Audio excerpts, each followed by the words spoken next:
Muito boa tarde, galera. Professor Milton na área, mais um vídeo aí do canal Milton Silva Filosofando, né? Peço a vocês aí que se inscrevam no canal, que compartilhem os vídeos, que convidem seus colegas a se inscreverem também.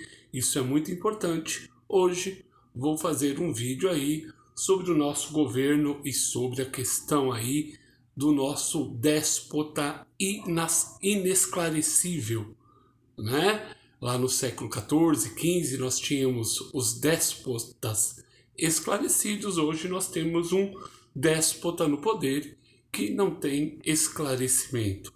Temos um sujeito no poder que age de forma ilícita, que age de forma enganadora, que age de forma usurpadora.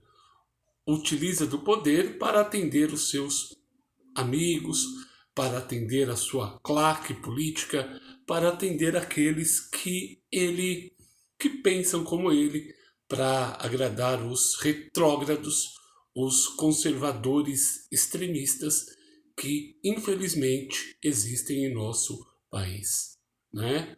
Nós temos o caso aí do deputado Daniel Silveira, que foi condenado por 10 ministros do Supremo Tribunal Federal, inclusive um deles, né, indicado pelo ser que nos desgoverna, né, um ser que defende a tortura, um ser que defende atitudes de pessoas que utilizam da falsa ideia de liberdade de expressão para defender atos criminosos, para defender atos em que a vida do outro é colocada em risco, né? Como foi no caso do deputado Daniel Silveira, que afirmava em vídeo que desejava, que queria ver alguém arrastando o rosto dos ministros do Supremo no asfalto, e outras coisas, como decepando a cabeça dos ministros e as colocando num lixo. Foi essa fala que levou aí à condenação por ameaça, né? O deputado tinha aí ainda o direito a recurso, mas ontem, de forma surpreendente, o ser que nos desgoverna criou lá um indulto de perdão, um indulto de graça ao deputado, que ainda cabia recurso, né? Mas enfim, vamos aí ver como isso vai perdurar, como isso vai continuar. Infelizmente, vivemos momentos truculentos na nossa história, momentos assim de exageros, momentos em que temos uma divisão social muito grande, né? Essa polaridade ou bipolaridade que acontece no país é muito perigosa mesmo. Vivemos momentos extremos de uma sociedade que quer transformar o país num estado religioso. Isso é muito mal, isso é um perigo extremo, né? Sociedades que são teológicas, né, que tem o estado religioso, são sociedades opressoras, são sociedades em que existem aí uma discriminação, uma perseguição, e nós, cidadãos, não devemos desejar uma sociedade assim. Vivemos um momento de tensão, um momento que precisa ser refletido. A tal terceira via precisa aí se decidir. Não se trata de escolher entre o PT e o Bolsonaro, entre Lula e Bolsonaro. Se trata de defender aí uma questão de estabilidade, uma questão de passividade no país, tá? De pacificação. É isso que nós precisamos entender. Este atual governo é um governo extremista, é um governo perigoso, é um governo que efetivamente nos coloca em risco as nossas liberdades, né? Ele foi atrás de um empresário, colocou como lei de segurança nacional um empresário que fez uma placa que o comparou a um pique-voar.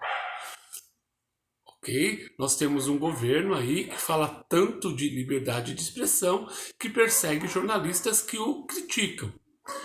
criticar, falar mal do governo, que o governo é corrupto, isso é liberdade de expressão. Agora, quando você coloca a vida de alguém numa ameaça, você defende tortura como ele defende, né? Como fez lá o seu filho Eduardo Bolsonaro na questão da Miriam Leitão, falando que a cobra que tinha que tomar cuidado, né? Que a cobra que sofreu quando ela foi torturada, quando um cara defende lá o sujeito que torturou Dilma Rousseff, né? Então, o Estado ele precisa agir como Estado, agir de acordo com a lei. Pessoas que defendem a tortura por meio do Estado são pessoas criminosas. E nós temos no poder um presidente que defende a tortura, que defendeu lá o coronel Brilhante Ustra.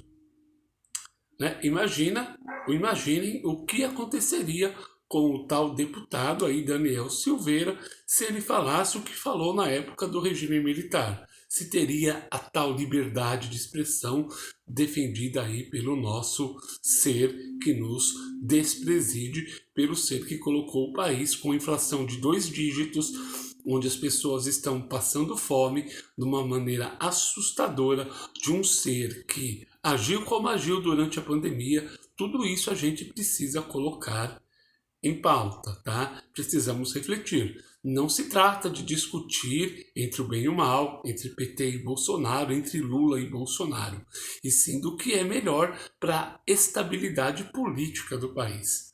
Essa é a questão. Será que nós teremos uma segurança com este governo, com este homem que a cada vez que abre a boca nos coloca numa situação de perigo? O que ele fez ontem ao revogar uma decisão, ao dar um indulto a alguém que ainda cabia recurso, é algo inaceitável. Vejam se a Dilma fez isso quando houve lá as condenações do seu período do Petrolão, se o Lula fez isso quando houve os julgamentos, né, a respeito do mensalão. Não, ninguém defendeu. As pessoas todas cumpriram as penas. Se cumpriram elas no tempo integral ou não, isso é outra questão que precisa ser debatida e discutida. Mas elas foram presas e cumpriram parte de suas penas. Não houve nenhum momento, nenhuma intenção por parte do governo anterior em revogar, né, em negar o que foi decidido pela justiça. A justiça, com seu tempo, foi lá e os advogados, com suas habilidades, que nós podemos discutir aqui se concordamos ou não, foram lá e agiram de acordo com a lei. Né? O que nós temos visto hoje neste governo é um descumprimento da Constituição, uma afronta às leis, uma afronta a tudo que nós consideramos como correto. Para vocês que defendem este desgoverno aí do Bolsonaro, deveriam ler aí o Espírito das Leis do Montesquieu, né, que fala sobre a divisão dos poderes e a importância. Bolsonaro age como um déspota, e o pior, que é um déspota sem esclarecimento, um déspota que faz mal ao nosso país, que faz mal à civilidade. Estamos vivendo na sociedade da barbárie com este homem. E em outubro nós temos que eleger um outro presidente que não seja ele. Um cara que haja de acordo com o establishment político. Não podemos mais conviver com esta barbárie que estamos convivendo. Um abraço a todos e até o próximo vídeo.